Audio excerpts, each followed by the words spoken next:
सभी अधिकारियों से भी कह करके रखता हूं कि आप जरूर सभी एक साथ एक छोटा सा कैंप यहीं सरदार पटेल की इस भव्य प्रतिमा के सानिध्य में लगाइए, कुछ समय यहां बिताइए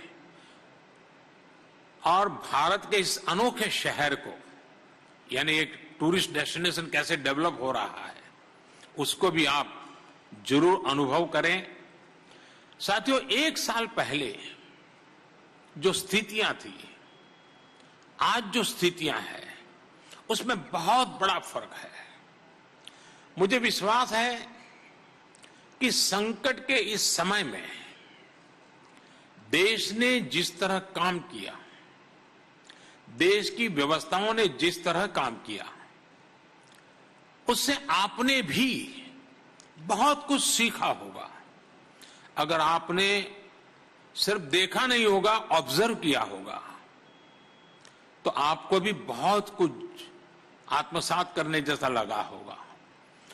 कोरोना से लड़ाई के लिए अनेकों ऐसी चीजें जिनके लिए देश दूसरों पर निर्भर था, आज भारत उनमें से कई को निर्यात करने की स्थिति में आ गया है।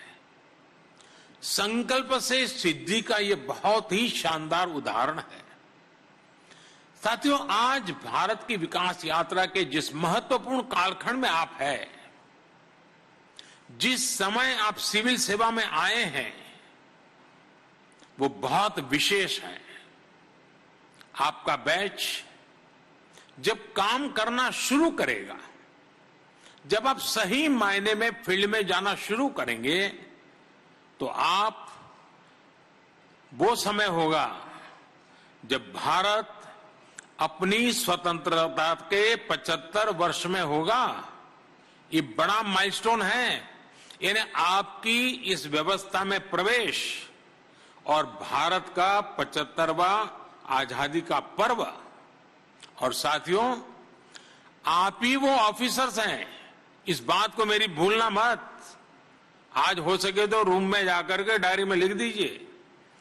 साथियों, आप ही वो ऑफिसर्स हैं जो उस समय में भी देश सेवा में होंगे, अपने कैरियर के, अपने जीवन के महत्वपूर्ण पड़ाव में होंगे, जब भारत अपनी स्वतंत्रता के 100 वर्ष मनाएगा।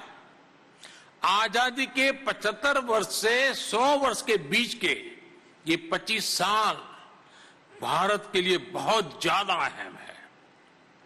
और आप वो भाग्यशाली पीढ़ी हो, आप वो लोग हैं जो इन 25 वर्षों में सबसे अहम प्रशासनिक व्यवस्थाओं का हिस्सा होंगे।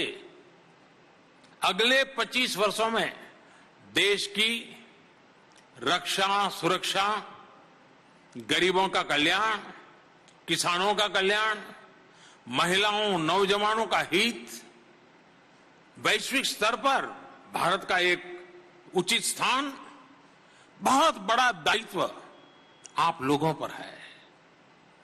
हम में से अनेकों लोग तब आपके बीच नहीं होंगे, लेकिन आप रहेंगे, आपके संकल्प रहेंगे, आपके संकल्पों की सिद्धि रहेगी।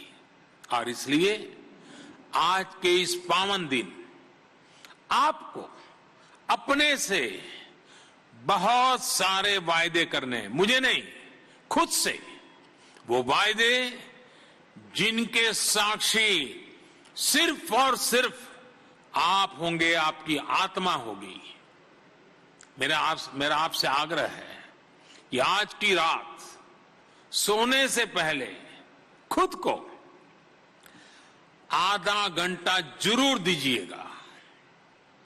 मन में जो चल रहा है, जो अपने कर्तव्य, अपने दायित्व, अपने प्रण के बारे में आप सोच रहे हैं, वो लिख करके रख लीजिएगा।